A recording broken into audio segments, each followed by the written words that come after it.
Hey everyone, me again. Welcome back to xameliax, and if you are new, hello to you too. My name is Amelia and we film all kinds of videos on this channel. Everything from beauty to fashion to travel, and we throw some lifestyle vlogs in there as well. So if you like my face, if you enjoy this video, click the subscribe button and stick around for a while. So today we're going to be talking about gin, one of my favourite subjects to talk about. Now, I'm a massive gin lover and I know that quite a few of you guys are as well. So I thought I would pop together my top 10 gins for anybody wanting to try something a little bit different for your weekend tipple. Before we go any further, I must say that some of the products in this video have been gifted. One of the perks of this job is occasionally we get sent free gin. I'm not complaining, you guys wouldn't be complaining, and it just means that I get to try loads of different ones and report back. There are also probably going to be some affiliate links down there, so that just means if you decide to buy one of the gins that I'm suggesting today, I make a tiny bit of commission if you buy through that link. Nothing changes for you, it's all the same price. It's exactly the same as if you'd googled it or whatever, but it's just another way that us YouTubers make a little bit of money. So before we get into the gins, I'm going to tell you about an amazing app called Ginventory, which I discovered, I can't remember now, ages ago, and it's completely free. You just download it and you can pop in your gin and it will tell you the perfect serve. So if you're really into your gin, download this. I'm not affiliated with them in any way, I just like gin, and it's a really good way to find out the best way to serve and drink your gin, because obviously different tonics, different garnishes will change the taste of your gin, and I've found pretty much all of the gins that I have in here on there. The database is huge and it's always growing. So yeah, that's a really good little tip if you're into your gin. Okay, first up, a pink gin from Pinkster, which I was sent a couple of weeks ago. So it's a pretty new one on me, but I quite liked it. Now, I'm not a sweet person, and I also don't like gin liqueurs. I feel like they're cheating a little bit. So for me, if I'm gonna have a flavoured gin, I want it to be distilled with that flavour. I don't want the extra sugar and the lower ABV that comes along with the gin liqueur. I think everyone in this haul video, whatever this is, this gin fest, is a proper gin. It's not a liqueur. This one certainly isn't. This is a gin, and it's made with real raspberries. So again, it's not too sweet because it's not a liqueur. And they say to serve it with a fresh mint, I think. Yeah, sprig of fresh mint, and the best tonic you can find. We had this with a Mediterranean tonic and a little bit of mint, and it was really nice. It's possibly verging on the sweet side for me, but I just don't have a sweet tooth when it comes to my gins. I like them zesty, I like them strong, I like to taste the botanicals in there. But this is a really good one if you like your pink gin but want something that tastes a little bit more sophisticated, I would say. Another pink gin, but this one is extra special because this is a rose water gin. Now, I actually picked this up on my travels to South Africa last year. The people that I was staying with absolutely loved this gin and they let me try it, and I fell in love as well. If you like rose flavour, you will love this musgrave gin. It's a little bit more expensive. It's sometimes hard to get hold of, but it is delicious. It's so nice. It's not one of those that I could drink loads and loads of. It's kind of one of those that I have on an occasion when I want sort of like that rose flavour, that really grown-up flavour. And I tend to have mine, again, with the Mediterranean tonic. It just goes really well. I'm halfway down a bottle. That makes me sad. But yeah, if you're into your rose flavour, you really need to try this gin. It's so good. Chocolate gin. Yes, ladies and gentlemen, this is a chocolate infused gin. It's called X Gin and it's very sexy, let's be honest. That lovely bottle there, nice square bottle. The detail on the front is beautiful, and it comes with a little canister, vial, that's the word I'm looking for, a little vial of cacao nibs as well. Now, again, this isn't sweet, so when you think chocolate gin, you might think that sounds disgusting, but it really isn't. It's kind of like, it's a strong punchy gin with deep, almost like dark chocolate bittery end notes, I would say. Like, it's not huge in your face chocolate, and it actually goes really well with a slice of orange inside as well. I can't remember what else we tried. I tried this on a gin tasting night and I went out and bought it straight away because it was so different. It's nothing like I've ever tried before. It's a really good one to have in your cupboard to impress people when they come round. But I have it normally with a normal tonic, like a full fat Fever Tree tonic, which are my favourite tonics, I have to say. Yeah, Fever Tree and Fentimans are my faves. Full fat tonic, and a slice of orange in that one, or a slice of grapefruit. Really, really nice. But again, not something that is just like a quaffable gin. This is a real flavour hit of a gin, but it's gorgeous. Buy it, even just for the bottle, it's beautiful. Another one I discovered on that gin tasting night, and this is going to sound like I'm going against what I just said about not liking sweet things, but this is a Bakewell gin, so it's cherry and almond, and again, it's not too sweet. It's not like a sweet cherry, it's more of a tangy cherry, and then the lovely kind of like vanilla-y almondy notes come through at the end. So again, it's got the flavour of a Bakewell tart. Look how much is left. I'm so sad. You can get this on Amazon. I'll leave a link, by the way, to all these gins down below so you can buy them. I'm really sad that I'm nearly at the end of this. This is possibly one of my favourites. It's just so nice. I had this with a Mediterranean tonic and kind of just, oh no, I have some like berries in it, some frozen berries, which is really nice, or you can just drink it on its own. But yeah, it's not too sweet.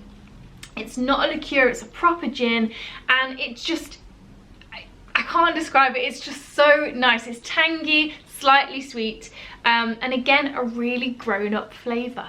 Next is a gin that I actually discovered in a gin subscription box, which I will tell you about at the end. It's awesome. And this is the Boatyard Double Gin by the Boatyard Distillery. This, to me, is an Irish gin, and it tastes a little bit salty to me, but not in a bad way, like in a really, really good way. And I like to have this with a light tonic and a little bit of samphire in there. Oh, now we're getting fancy. But it's just, I can't describe it. There is just something about this gin that is really, really nice. It's not flavoured with anything, but it's a floral gin with like it's almost like a breath of sea air, and that may sound silly, but to me that's what it gives me. That's the vibe it's giving me. It says it's got coriander, licorice root, angelica, orris, lemon, grains of paradise, and sweet gale. I can't rave about this gin enough. If you're just looking for a normal gin, not a flavoured gin, this is a really nice one, and like I said, with a sprig of samphire in there, delicious. Ooh, now this is an adult tasting gin. This is the Malfi Blood Orange gin, the Sicilian Blood Orange. Again, I love the bottle, frosted bottle, really, really cool. And this is powerful. This is a powerful orange gin, but it's not bitter in any way. It's kind of like got that sweetness of a blood orange, but the tang of a big fat juicy orange. Like, it's a delicious gin, and this is a gin that sort of carries itself. It's also very good in gin cocktails, so this is a really good one to have in your cupboard. It's Italian, it's punchy, it's an adult flavour.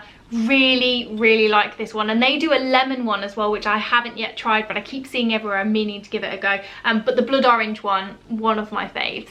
Okay, this one might actually be my favourite, and this is the Slingsbury Rhubarb Gin. Now, there are a lot of rhubarb gins out there, but again, be careful because most of them are rhubarb liqueurs, so it just makes them very, very sweet and sugary and lower in alcohol. Not really a proper gin in my eyes, but this is. It's made in Harrogate, and again, it comes in a really lovely bottle. I love this because it's tangy, it's still slightly sweet, it's not like too overpowering on the tangy side, but the rhubarb flavour is just delicious.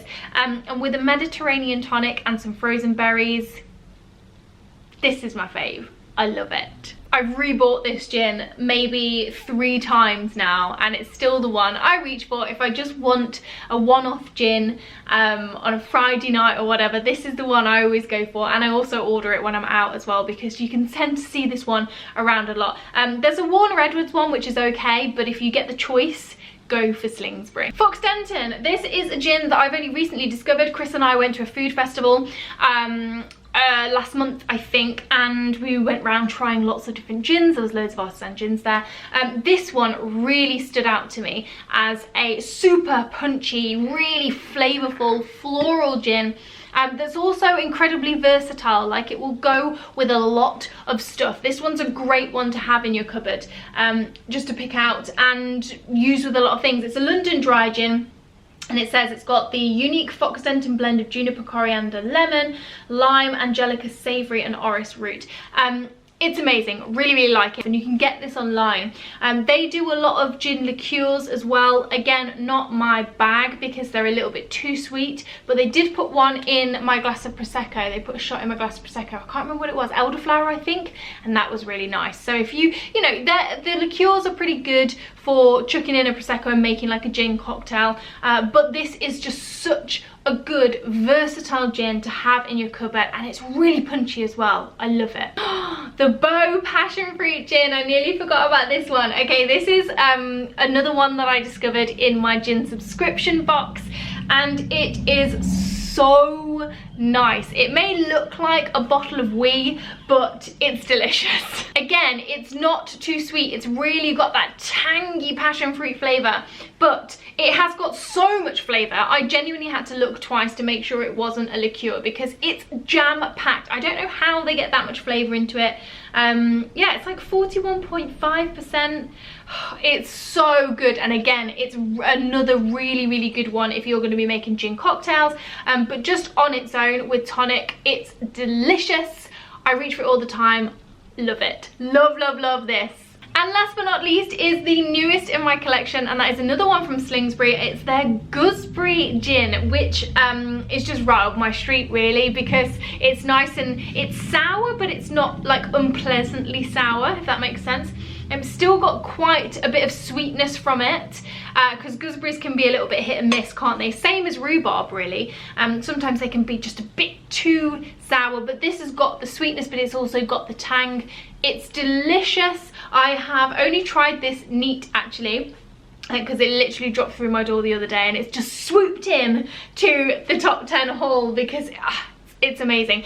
So this is going to be the first drink I have at the weekend with a tonic, but yeah, really recommend this. Slingsbury in my eyes can do no wrong.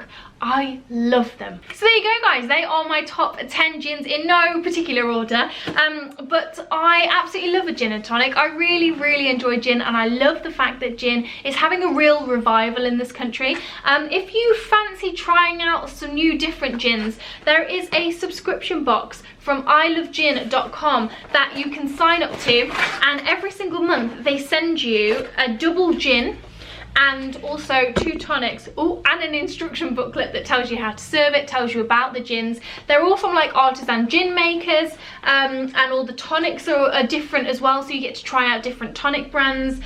They're brilliant. I get one of these every month and I love it. As you can see, the Slingsbury gooseberry one came in this month's box, and they all tend to have a theme. So this month is springs and waterfalls, so it tells you all about the gins, and yeah, it's really good value, to be honest, to try out different gins from artisan producers, try out some different flavours, and then if you like them you can go and buy the big bottles in their store. So if you want to give this a go, you can use my code xameliax. I'll leave all the information down below, and you can get £5 off your first box.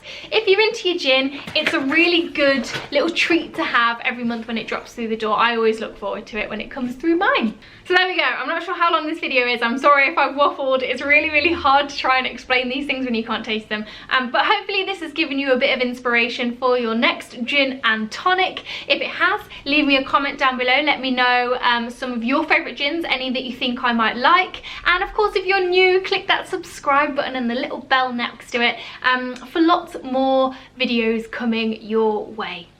But as always, thank you very much for watching, and I'll see you again soon. Bye!